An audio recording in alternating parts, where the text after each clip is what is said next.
اور بڑے قدرت والے نام میں آج کی اس مقدس شام اور اس خوبصورت لمحات پر میں خدا کا خادم ہوتے ہوئے آپ تمام عزیزوں کی سلامتی چاہتا ہوں۔ آپ کی بھی سلامتی ہو۔ خداوند کا شکر ہو کہ خداوند نے آج پھر ہمیں آج کی اس مقدس شام میں بڑی تندرستی، سلامتی اور جرأت مندی اور دلیری کے ساتھ اپنے قدموں میں آنے کا شرف بخشا ہے۔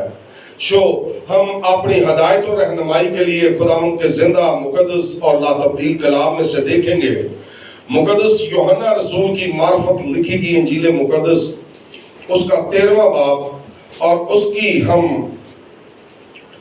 پہلی آیت سے پڑھیں گے۔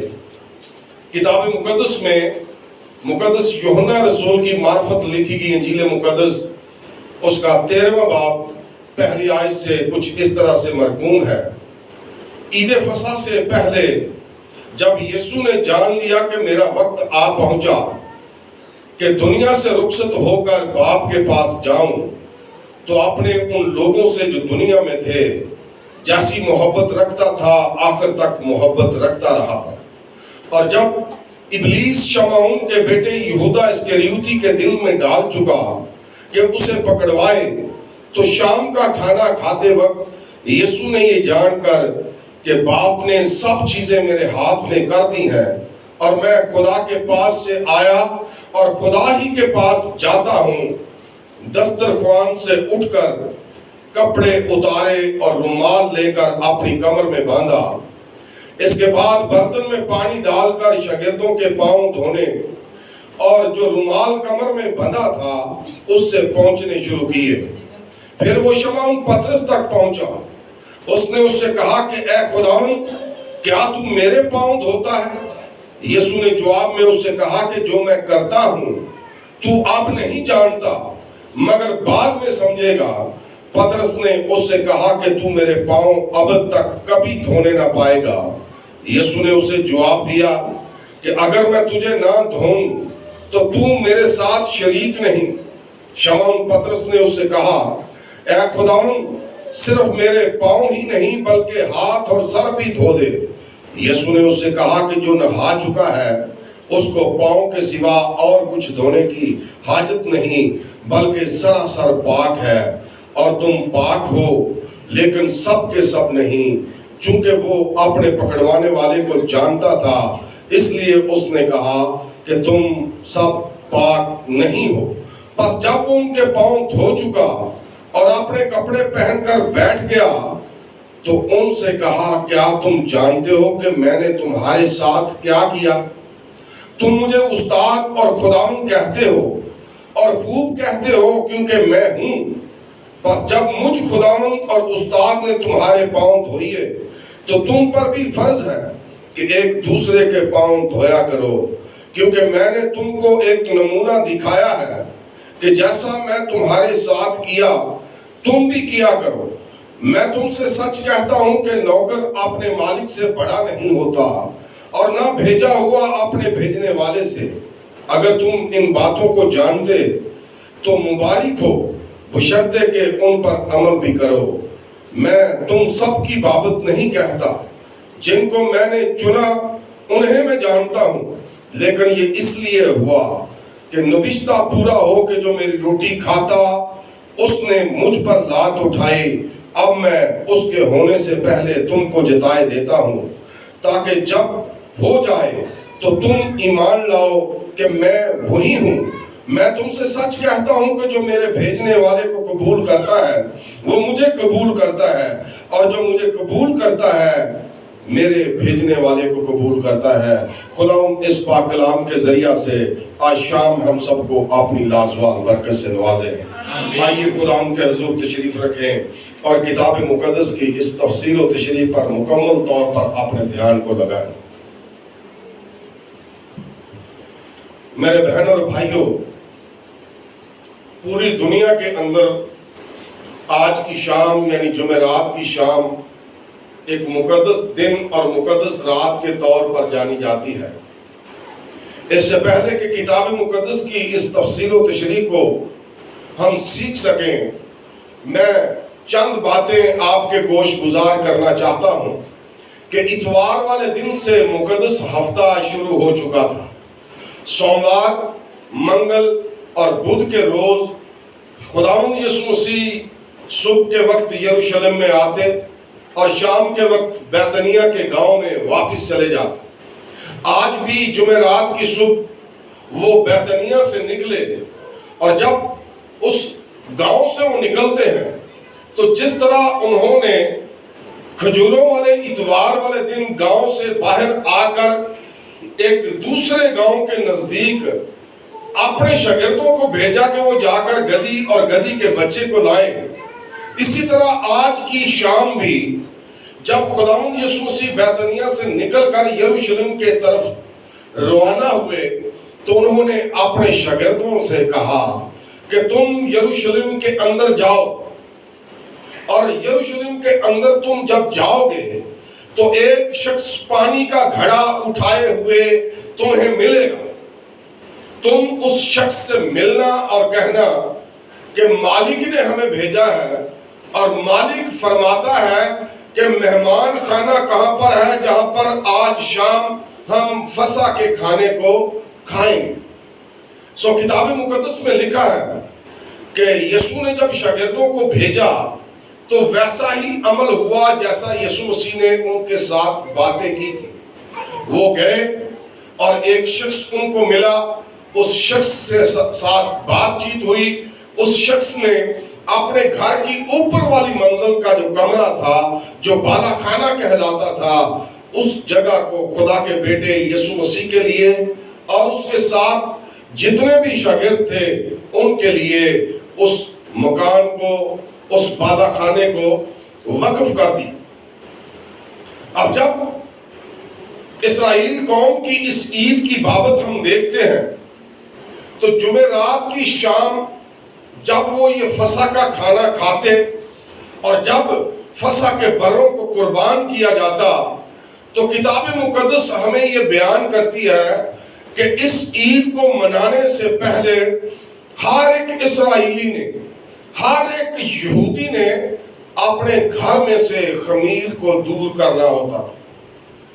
اب خمیر سے مراد آپ یہ بھی لیتے ہیں کہ کسی چیز کو کھٹا لگانے سے جو چیز پھٹ جائے یا وہ سخت ہو جائے، اسے اس طرح سے ہم کہتے ہیں کہ یہ خمیر ہے۔ اب اگر ان کے ہاں ایک دن کی روٹی بھی پڑی ہے اور ایک دن گزر چکا ہے، رات گزر چکی ہے، تو وہ روٹی بھی ان کے لیے خمیر ہے۔ بعض اوقات لوگ گھروں میں روٹیوں کو یا روٹی کے ٹکڑوں کو جمع کرتے تھے، کئی اپنے جانوروں کے آگے ڈال دیتے، کئی لوگوں کے پاس لے کر جاتے، اس کو بیچ ڈالتے، اس کے روپے پیسے سے اپنا گزر بسر کرتے۔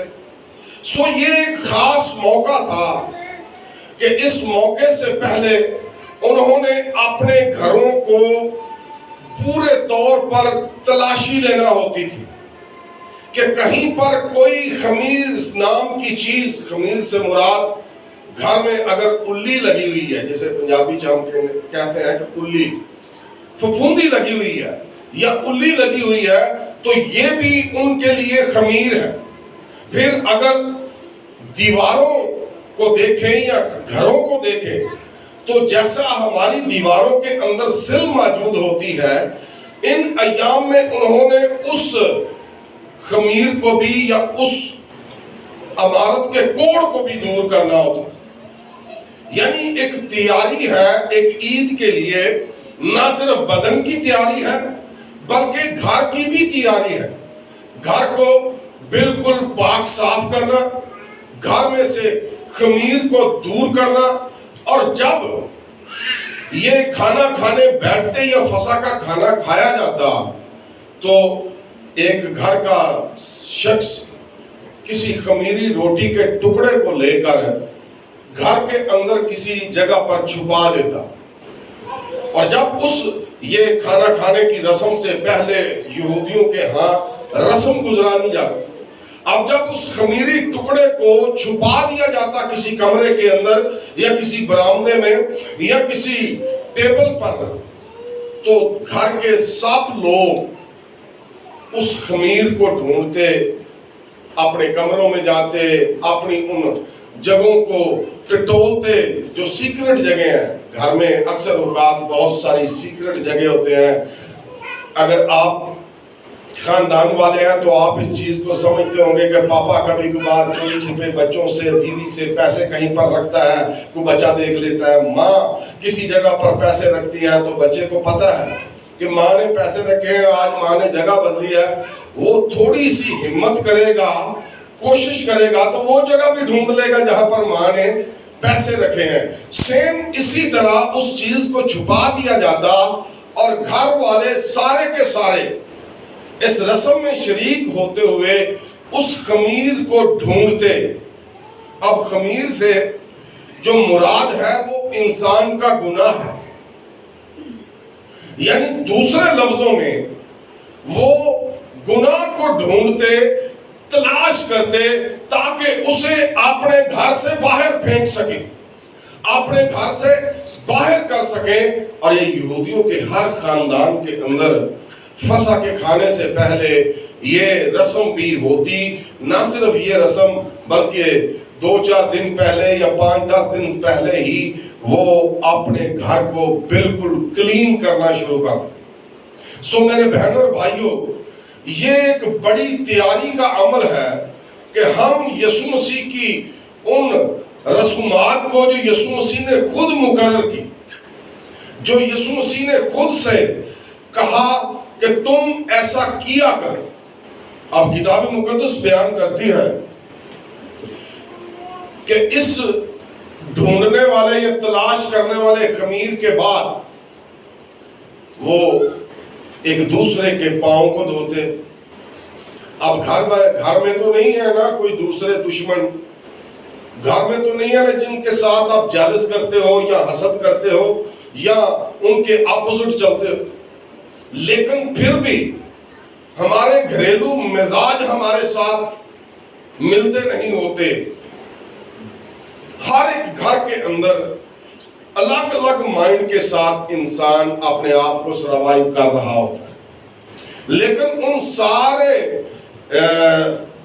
عزیزوں یا گھر والوں کے اوپر کوئی نہ کوئی ایک سربراہ ضرور مقرر ہوتا ہے. اب میرے بہنوں اور بھائیوں، کہ یسوع مسیح نے جو یہاں پر سب سے پہلے پاؤں دھونے کی رسم کی بابت کہا ہے تو شاگردوں کے یہ وہم و گمان میں بھی نہیں تھا کہ استاد یا ہمارا ربی جو ہے وہ ہمارے پاؤں دھوئے. اب ان کے لیے یہ ایک شاکنگ خبر ہے یا ان کے لیے یہ مرحلہ بالکل خطرناک کن محسوس ہوتا ہے کہ استاد نے کمر میں اپنا رومال باندھا ہے، اب وہ ہمارے پاؤں دھونا چاہتا ہے. پاؤں دھونے سے مراد یہ تھی اس وقت کی کہ بڑے لوگوں کو یا استاد، ربی، شرع کے معلم، رئیس یا معتبر شخصیات، عام لوگ کسی نہ کسی معتبر شخص کے پاؤں دھونے کے لیے اپنے آپ کو تیار کیے ہوئے تھے. ہر کوئی شاگرد یہ چاہتا تھا کہ آج کی شام میں اپنے استاد کے پاؤں کو دھوں، میں اپنے ربی کے پاؤں کو دھوں، میں اپنے والد کے پاؤں کو دھوں، میں اس کے پاؤں کو دھوں جس کے ساتھ میری دشمنی چل رہی ہے، میں اس کے پاؤں کو دھوں جس کی وجہ سے میرے اور اس کے درمیان کوئی چکپلش. یسوع مسیح نے یہاں پر بڑی وضاحت کے ساتھ اس چیز کو فرمایا کہ تم مجھے استاد اور خداوند کہتے ہو اور خوب کہتے ہو کیونکہ میں ہوں. اور پھر آگے کہتے ہیں پس جب مجھ خداوند اور استاد نے تمہارے پاؤں دھوئے تو تم پر بھی فرض ہے کہ ایک دوسرے کے پاؤں دھویا کرو کیونکہ میں نے تم کو ایک نمونہ دیا ہے. اس سے مراد یہ ہے کہ اس سے پہلے کبھی انہوں نے اس طرح کا ماڈل یا اس طرح کا نمونہ دیکھا ہی نہیں. انہوں نے کیا دیکھا ہے کہ چھوٹے لوگ بڑے لوگوں کے پاؤں دھو رہے ہیں، لیکن یسوع مسیح نے بڑا استاد اعظم ہوتے ہوئے اپنے شاگردوں کے پاؤں دھوئے اور یسوع مسیح نے برملا یہ چیز فرمائی کہ تم مجھے کیا کہتے ہو؟ استاد کہتے ہو، اور مجھ استاد نے تمہارے پاؤں دھوئے، اب تم پر بھی فرض ہے کہ تم بھی ایک دوسرے کے پاؤں کو دھویا کرو۔ اب یہ پاؤں دھونے سے مراد یہ بھی ہے کہ اپنے آپ کو خالی کر دینا، اپنے آپ کو نیچا کر دینا۔ یسوع مسیح کے پاس جب اس وقت وہ بات چیت کر رہے ہیں تو یسوع مسیح کے ساتھ یسوع مسیح کے شاگرد بھی موجود ہیں۔ نہ صرف یسوع مسیح کے شاگرد موجود ہیں بلکہ تھوڑے ہی وقت کے بعد یسوع مسیح پبلک کے اندر جانے والے ہیں۔ اس سے پہلے کہ وہ پبلک کے اندر جائیں، انہوں نے اپنے شاگردوں کے لیے اس چیز کو، یہ رسم جو اس سے پہلے بھی یسوع مسیح اس پاؤں دھونے والی رسم سے گزرا ہے، اس سے پچھلے سال بھی وہ اسی پاؤں دھونے والی رسم سے گزرا ہے۔ جب سے اس نے ہوش سنبھالا ہے اور اس کی عمر کا حصہ 12 سال سے اوپر ہو چکا ہے تو وہ ان تمام رسومات کے اندر شریک ہوتا ہوا نظر آتا ہے۔ لیکن یہ پاؤں دھونا شاگردوں کے آخری بار ہے، آخری کھانا ہے، آخری دسترخوان پر ان کی بیٹھک ہے، اور اس آخری کھانے پر یسوع مسیح اس طریقے کو بدلتا ہے جو یہودیوں کے اندر رائج تھا۔ یسوع مسیح نے یہودیوں کی بابت فقیوں کو، فریسیوں کو، صدوقیوں کو برملا ان کی تعلیمات پر مبنی چیزوں پر وہ ان کو کہتے رہے کہ اے سانپ کے بچوں، اے افعی کے بچوں، اے ریاکارو، اے سفیدی پھری ہوئی قبرو، اس لیے کہ وہ اپنے آپ کو خادم تو سمجھتے نہیں تھے۔ ان کی زندگیاں ایک خادمانہ جھلک نہیں دیتی تھی۔ یسوع مسیح نے کہا کہ جو تم میں سے بڑا بننا چاہے وہ چھوٹے کی خدمت کرے، چھوٹوں کی خدمت کرے۔ یسوع مسیح کا پاؤں دھونے سے مراد ان کے اندر سے وہ بڑا پن نکالنا تھا جو وہ ایک دوسرے سے کہتے تھے۔ مثال کے طور پر 12 شاگردوں میں سے کچھ جوان ہیں اور کچھ بوڑھے ہیں، کچھ پڑھے لکھے ہیں اور کچھ ان پڑھ ہیں، اور جب اس طرح کی گروپنگ کے اندر پڑھے لکھوں اور ان پڑھوں کی بابت جب بات ہوگی تو دونوں پارٹیوں کے درمیان کوئی نہ کوئی مسئلہ ضرور اٹھے گا۔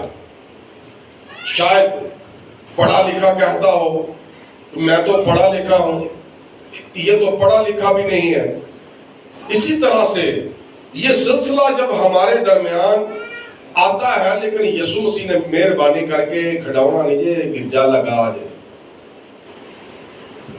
میں نے بار بار آپ سے کہا کہ بچے بالکل پیار کے قابل ہیں، لیکن جب آپ حد سے بڑھ جاتے ہیں تو وہ پیار نقصان دہ بن جاتا ہے۔ ابھی بھی تو بالکل ریلیکس ہو گیا ہے نا، یہ 5 منٹ پہلو بھی ہو سکتا ہے۔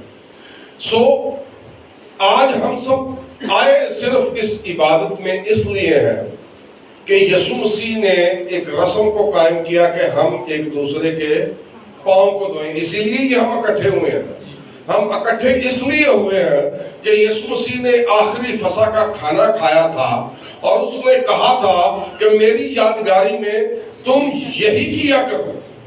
اب یسوع مسیح کی بابت آپ جانتے ہیں کہ یسوع مسیح جب شروع سٹارٹ میں اپنی خدمت کا آغاز کرتا ہے تو کیا یسوع مسیح ایک باس کی مانند خدمت کا آغاز کر رہے ہیں؟ یسوع مسیح اگر اپنے آپ کو باس سمجھتے تو وہ کبھی جھیل کے کنارے یا دوسری تیسری جگہوں پر جا کر شاگردوں سے نہ ملتے۔ اس نے اپنے آپ کو خدمت کرنے والا سمجھا، ایک خادم سمجھا، اور ایک خادم ہی ایسی خدمت کو انجام دے سکتا ہے پاؤں دھونے کی، نہ کہ کوئی بڑا شخص۔ یسوع مسیح آخری لمحات پر بھی اگر آپ اسی چیز کی ڈیٹیل کو دیکھیں تو اتنا وقت نہیں کہ اس کی پوری ڈیٹیل آپ کے سامنے رکھی جائے، صرف یہ گوش گزار کرنا چاہتا ہوں کہ یہ شام کی قربانی کے وقت کتنی کتنا ٹائم ہوگا کہ جب وہ اس کھانے کے لیے اور پاؤں دھونے کے عمل کے لیے وہ تیار ہو کر اپنے آپ کو بالا خانہ کے اندر یا لوگ اپنے گھروں میں اس کا ارینج کرتے ہوں. جب قربانی ہو گئی ہے تو قربانی ہونے کے ساتھ ہی لوگ اپنے گھروں کے چولہوں کو جلاتے ہیں, اس قربانی کے گوشت کو پکاتے ہیں, اور پھر مختلف دوستوں کو, سہیلیوں کو مدعو کیا جاتا ہے, ایک دوسرے کے گھروں کے اندر جا کر گوشت کو بانٹتے ہیں. اسی طرح جب یہ دن فسح کی قربانی کا آتا ہے تو یہ یسوع مسیح کا جو وقت اس بالا خانہ کے اندر گزرا 6 بجے سے لے کر 9 بجے تک, یعنی شام کا کھانا ان کا ختم ہوتا ہے 9 بجے کے قریب. اب آپ سوچتے ہوں گے کہ اتنا طویل عرصہ بندہ 5 منٹ چ روٹی کھا لینا ہے, بندہ 12 شاگرداں دے پیر دھونے نے 12 منٹ 24 منٹ لگ گئے ہوں. لیکن اگر آپ کبھی ان چیزوں کا مطالعہ کریں تو آپ پر یہ بات روزے روشن کی طرح عیاں ہوگی کہ یسوع مسیح ٹھیک 9 بجے اس بالا خانہ کو چھوڑتے ہیں. یعنی جس جگہ پر وہ کھانا کھا رہے ہیں رات کے 9 بجے وہ وہاں سے نکلتے ہیں, اور اس کے نکلنے سے پہلے ایک طویل گفتگو ہے یسوع مسیح کی اپنے شاگردوں کے ساتھ. اور یہ گفتگو کوئی عام گفتگو نہیں. اگر آپ یوحنا کی انجیل اس کا 14واں باب پڑھیں تو یہ بھی اسی سلسلے کی کڑی ہے. اگر آپ اس کا 15واں باب پڑھیں تو یہ 15واں باب بھی جو ہے اسی چیز کی کڑی ہے, اور پھر اس کے آگے 16واں باب اور 17واں باب پورا یہ چند ابواب ہیں جو یسوع مسیح نے کھانا کھاتے ہوئے یا پاؤں دھوتے ہوئے یا دوران کھانا یسوع مسیح نے یہ باتیں اپنے شاگردوں کے ساتھ, اور یہ یسوع کی آخری نصیحتیں ہیں, آخری باتیں ہیں. اس کے بعد وہ ان کے ساتھ بات چیت کرنے والا نہیں. اب مختصر یہ کہ جب یسوع مسیح 9 بجے کے قریب وہاں سے نکلنا چاہتے ہیں تو اس سے پہلے یہودا اسکریوتی وہاں سے نکل چکا ہے. یسوع مسیح اپنے شاگردوں کے ساتھ اس یروشلم سے نکل کر اب یروشلم شہر کے دور دراز باہر وہ گتسمنی کا باغ ہے زیتون کے پہاڑ پر, اب یہ یروشلم سے نکلیں گے اور اپنے ایک سفر کو طے کرتے ہوئے رستے میں ایک نالہ قدرون آئے گا, اس کو وہ پار کریں گے, اور پار کر کے ایک نکر پر بہت بڑا ایریا ہے جسے باغ گتسمنی کہا جاتا ہے. اب یہ ڈیٹیل دینا اس لیے ہے تاکہ ہم آج کی رات کے ان واقعات کو اپنے ذہن میں رکھ سکیں. اب جب یسوع مسیح وہاں پر جاتے ہیں باغ گتسمنی میں, تو باغ گتسمنی میں یسوع مسیح نے اپنے شاگردوں کو ایک جگہ پر چھوڑا. ان میں سے 3 شاگردوں کو لیا اور ان کو ساتھ لے کر آگے بڑھا.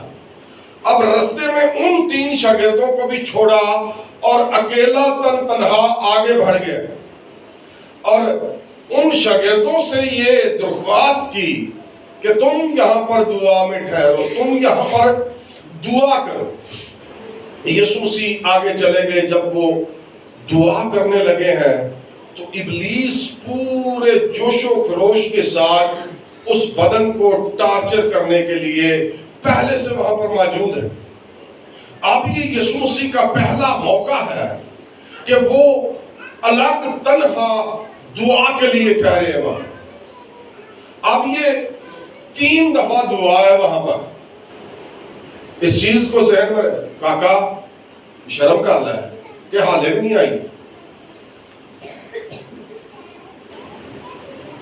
آرام سے بیٹھ.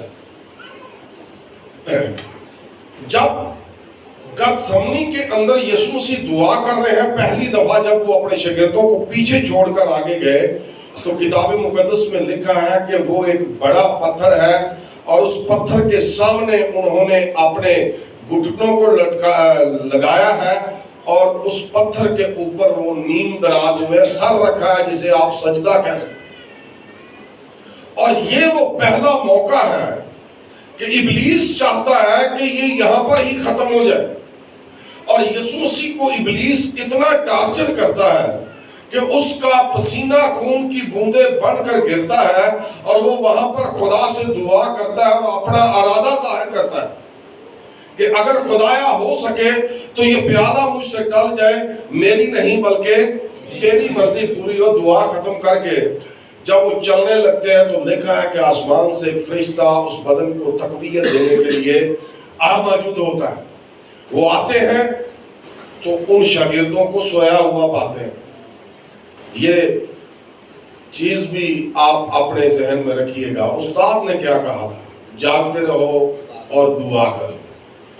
اور جب وہ ان کو سوئے ہوئے پاتا ہے تو یسوع مسیح ان شاگردوں کو جگاتے ہیں، ان سے بات چیت کرتے ہیں اور پھر کہتے ہیں کہ میں پھر دعا کرنے کے لیے جا رہا ہوں، تم بھی دعا کرو۔ مختصر یہ کہ جب وہ دوسری بار دعا کر کے واپس اپنے شاگردوں کے پاس آتے ہیں تو شاگرد پھر سوئے ہوئے ہیں۔ یسوع مسیح نے پھر ان کو جگایا، پھر ملامت کی اور پھر وہ دعا کے لیے چلے گئے۔ اب یہ تیسرا موقع ہے کہ وہ دعا کے لیے جاتے ہیں۔ اب تیسری بار جب دعا کر کے وہ واپس آتے ہیں تو شاگرد پھر بھی سوئے ہوئے ہیں۔ اب ان تینوں اوقات میں وہ سوئے ہوئے ہیں، تینوں بار ان کو جگایا گیا ہے۔ پہلی بار جب ان کو جگایا گیا ہے تو اس وقت آپ کنڈیشنل لیول دیکھیں، ایک بندہ نیند سے جاگا ہے، استاد نے کہا تو میں نے تو کہا تھا کہ تم جاگتے ہوگے، دعا کرتے ہوگے، میں اب تم کو کہتا ہوں کہ جاگو اور دعا کرو۔ تو اس کے معنی تو یہ تھا نا کہ شاگرد دعا کرتے۔ شاگردوں نے سمجھا اب یسوع مسیح رات کا اندھیرا آگے چلا گیا، دعا کی کرنی، چل کے 2 منٹ آنکھ ڈالی۔ یسوع مسیح کے ہوتے ہوئے بھی وہ سوئے ہوئے ہیں اور یسوع مسیح بار بار ان کو انتباہ کرتے ہیں، جاگو اور دعا کرو تاکہ تم آزمائش میں نہ پڑو۔ اب یہ موقع گتسمنی کے اندر ہے، رات کے 2 بج چکے ہیں کہ یسوع مسیح اپنے شاگرد، تیسری بار جب وہ آئے شاگردوں کو جگایا، 2 کا وقت ہو چکا ہے، اور پھر جب ان کو جگاتے ہیں تو وہ کہتے ہیں کہ ہون جاگن دا کوئی فائدہ نہیں، میرا پکڑوانے والا نزدیک آ پہنچا ہے۔ اکثر اوقات ہم یہ سمجھتے ہیں کہ یسوع مسیح شام کے وقت باغ گتسمنی میں گئے کھانا کھا کر، اور باغ گتسمنی سے ان کو پکڑ لیا گیا۔ باغ گتسمنی میں یکدم یسوع مسیح کو پکڑا نہیں گیا۔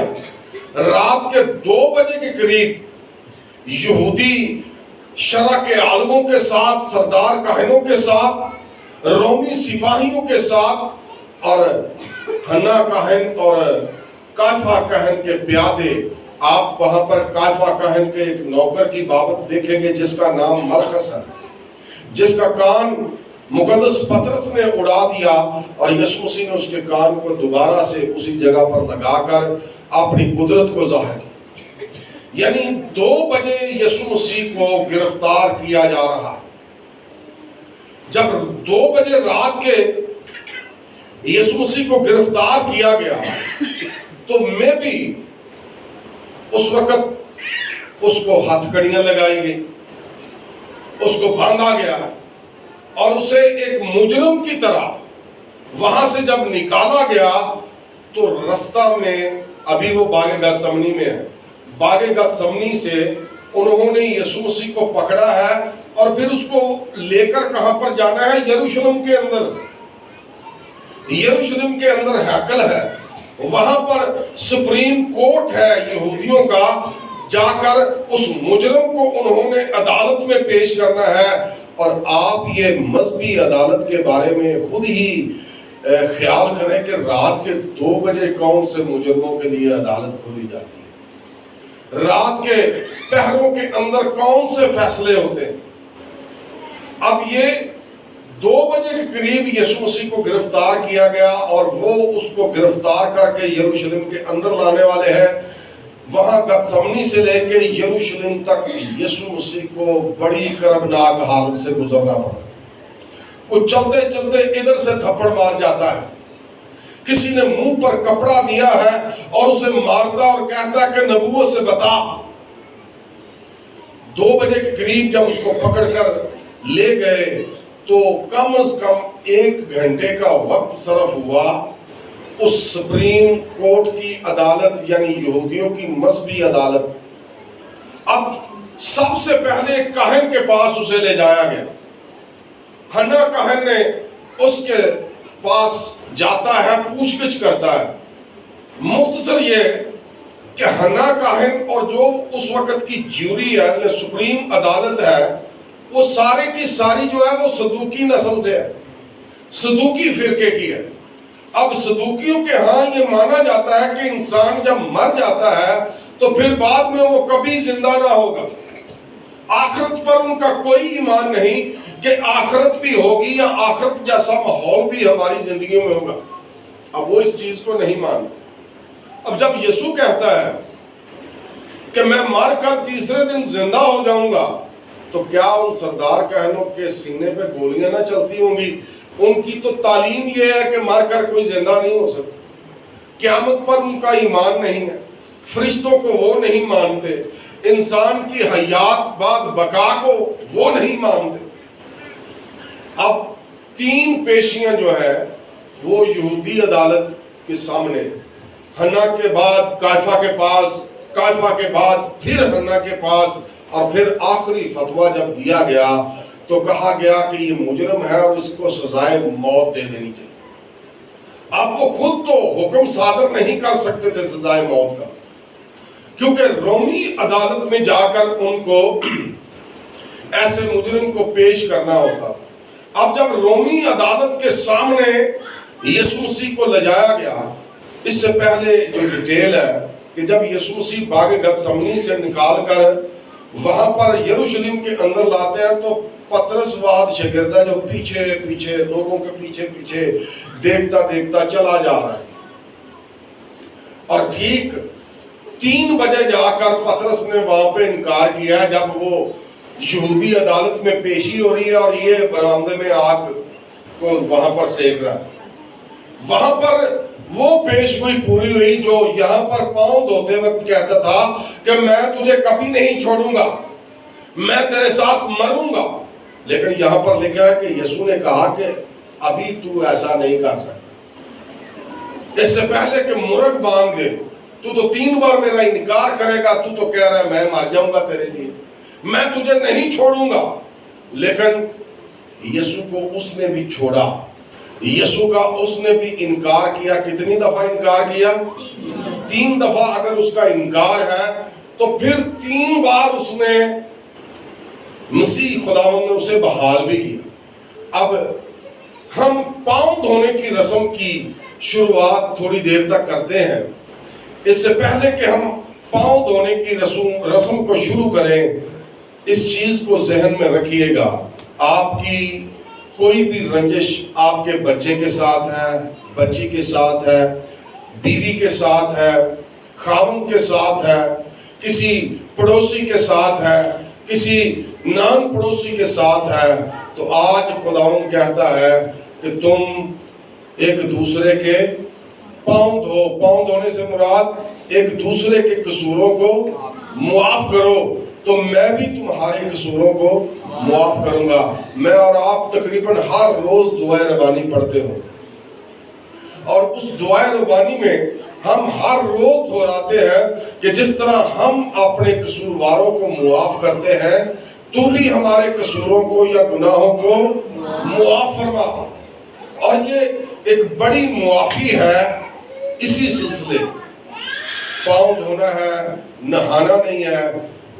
لکھا ہے کہ جو نہا چکا اسے صرف پاؤں دھونے کی ضرورت ہے، کیونکہ نہانے کے بعد اکثر اوقات پاؤں گرد آلودہ ہو جاتے ہیں، پاؤں کو گندگی لگ جاتی ہے۔ تو پاؤں گرد آلودہ ہونے سے یا گندگی لگ جانے سے دوبارہ پھر انسان نہاتا نہیں بلکہ پاؤں سے گرد کو جھاڑتا ہے یا پاؤں کو دھوتا ہے۔ یسوع مسیح نے کہا کہ تم بھی ایک دوسرے کے پاؤں دھویا کرو کیونکہ مجھ خداوند نے تمہارے ساتھ ایسا کیا ہے۔ ہم اکثر اوقات یہ سٹیٹمنٹ اپنے ذہن میں رکھتے ہیں، کسی بہن سے اگر کوئی کلیسیائی لیول پر بات ہو تو بہنیں کہتی ہیں میں خدا کی خادمہ ہوں، بھائیوں سے بات چیت ہو تو بھائی کہتے ہیں کہ میں خدا کی خدمت کرتا ہوں یا میں خدا کا خادم ہوں۔ اب خداوند یسوع مسیح بھی ایک خادم تھا۔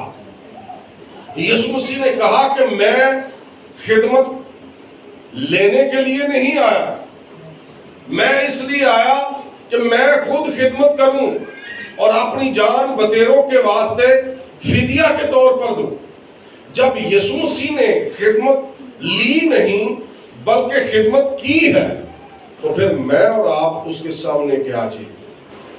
اگر ہمارا یسوع مسیح ہمارا نجات دہندہ ہمیں یہ درس دیتا ہے کہ تم گالی کے بدلے گالی نہ ڈالو، تم حسد کے بدلے حسد نہ کرو، یسوع مسیح نے یہ تمام چیزوں کو سرے عام لوگوں کے سامنے رکھ دیا، اور پھر فلپیوں کے خط میں لکھا ہے کہ وہ انسانوں کے مشابہ ہو گیا، انسانی صورت اختیار کی اور اپنے آپ کو خالی کر دیا اور یہاں تک فرما بردار رہا کہ صلیبی موت گوارا کی۔ یہ صلیبی موت جو ہماری زندگیوں میں صلیب کا مفہوم ہے وہ ہماری ذاتی زندگی کے یسوع مسیح کے طفیل جو دکھ تکلیف ہم پر آتے ہیں اسی کا دوسرا نام جو ہے صلیب ہے۔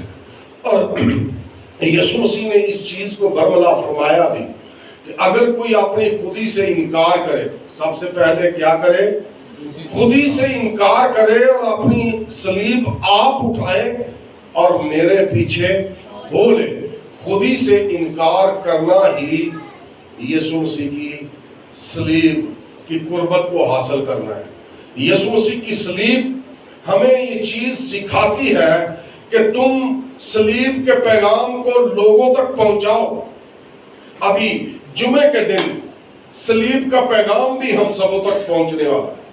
صلیب کا پیغام وہی پیغام ہے جو یسوع مسیح نے صلیب کے اوپر دوران اپنی سزا کے جو وہ کلام کیا ہے اسے صلیب کا پیغام کہا جاتا ہے۔ اور اس میں بھی سب سے پہلا صلیب کا جو پیغام ہے وہ کون سا پیغام ہے؟ یسوع نے برملا صلیب کے اوپر پہلی بار جب انہوں نے کلام کیا تو کہا کہ باپ ان کو معاف کر، یہ نہیں جانتے کہ یہ کیا کرتے ہیں۔ پھر صلیب پر سے خداوند نے پیغام صادر کیا کیا کہ جو مجھ پر ایمان رکھتے ہیں وہ فردوس کے وارث ہوں گے۔ ڈاکو سے کہا کہ تو آج ہی میرے ساتھ فردوس میں ہوگا۔ جب آپ کی زندگی میں معافی اور بحالی ہوگی تو پھر ہی آپ فردوس کے بھی حقدار ہوں گے۔ یسوع مسیح نے محبت کا درس دیا، محبت کا پیغام دیا اور اپنی محبت کو ظاہر کیا اور کہا اپنے شاگرد سے کہ یہ بیٹا تیری ماں ہے، یہ آج سے تیری سپرداری میں ہے، تو اس کا حامی و ناصر ہوگا، تو اس کی سپرداری کو قبول کرے گا اور جب تک یہ زندہ ہے میں تجھے یہ سپرد کرتا ہوں، اور یہ اس کی بے بیان محبت ہے۔ یسوع مسیح نے ہر لمحہ ہر جگہ اپنے ماننے والوں کو یہی تلقین کی، یہی فرمایا کہ جھک جاؤ، نیچے ہو جاؤ، چھوٹے ہو جاؤ، آخر ہو جاؤ۔ تو پھر اس نے اس کی اپوزٹ کیا کہا کہ جو تم میں سے بڑا ہو وہ، پھر یسوع مسیح نے کہا کہ جو اول ہے وہ آخر ہوں گے اور جو آخر ہے وہ اول ہوں گے۔ ہم کئی دفعہ اپنے اس نالج جو ہم نے سنا ہوتا ہے اس کے بل بوتے پر ہم بہت ساری ایسی چیزیں ہیں جو یسوع مسیح کے مخالف کر جاتے ہیں۔ یسوع مسیح نے آج تک کبھی کسی شخص سے کوئی خدمت کا کام نہیں لیا۔ یسوع مسیح اگر تھک جاتے تھے تو 12 بندے انہوں نے کٹن لگ پے، تھکاوٹ تو دور ہوتی تھی نا، لیکن یسوع مسیح نے کبھی اس طرح سے بھی ان کو یہ تک بھی نہیں کہا کہ میرا گھٹ گھٹ چھڑیا جائے، میری باں گھٹ چھڑیا جائے، میں بڑی آج ساری دیہڑی تھک مر گیا، 2 میٹنگاں کی کیا۔ کبھی یسوع مسیح کے منہ سے ایسے الفاظ نہیں نکلے، بلکہ وہ ہمارے مشابہ ہو کر ہماری طرح ہی رہا، ہماری طرح ہی اس نے زندگی بسر کی، اور ہماری طرح ہی رہ کر اس نے ابلیس کا بھی مقابلہ کیا اور معاشرے والوں کا بھی مقابلہ کیا۔ تو پھر ہی لکھا ہے کہ خدا نے اسے وہ نام بخشا جو سب ناموں سے اعلیٰ ہے، اسے وہ رتبہ بخشا جو سب رتبوں سے اعلیٰ ہے، اسے سرفراز کیا، سر بلند کیا۔ کب کیا؟ کسی ایک وقت مقررہ پر۔ سو میرے بہنوں اور بھائیوں، آج اپنے دلوں کے اندر جو بندھن ہم نے باندھے ہوتے ہیں ایک دوسرے کے لیے، ایک دوسرے سے مراد یہ نہیں کہ آپ کے خاندان کے باہر کے لوگ، ہاں خاندان کے باہر کے بھی لوگ ہیں اور خاندان کے اندر کے بھی لوگ ہیں۔ سو ہم خداوند کے حضور آج اس جوش اور جذبے کے ساتھ کہ میں معافی مانگوں گا بھی اور میں معاف کروں گا بھی، اسی چیز کو مد نظر رکھتے ہوئے خداوند کے حضور ہم اس رسم کو گزاریں گے۔ خداوند ہمیں ایسا کرنے کی توفیق بخشے اور آج کے اس پاک کلام کے ذریعہ سے ہم سب کو اپنی برکت سے نوازے۔